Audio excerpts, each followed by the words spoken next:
Igeri, bizikletan ibili eta korrika egin triatloia egiteko ezagutzak jaso dituzte gazte hauek egun hauetan Hector Llanos goi mailako triatletaren eskutik.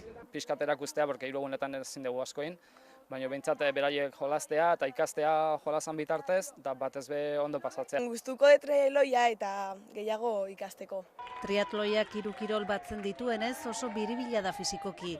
Zailenak kirol batetik bestera pasatza da, eta hori landu dute udalekuetan. Kirol diferentea jarraian iteko aukeraz, ohituraz dakate, eta orduan aukera hori eman diegu, oso ondo pasatzen ari dira. 11 trikimailu ikasi dituzte.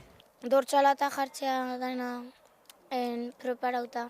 Gero bizikletatik korrikara, zapatiak kendu jantzi da azkarriteko. Korrikan lehenengo mantxasi behar dela eta gero azkarrago. 10-16 urte bitarteko gazte hauek astelenean iritsi ziren Orioko Txurruka aterpetxera. Gaur egun hauetan zehar ikasitakoa erakutsi digute. 3. urtez antolatu dituzte triatloi udalekuak eta urtero bezala lasterketa batekin amaitu dute.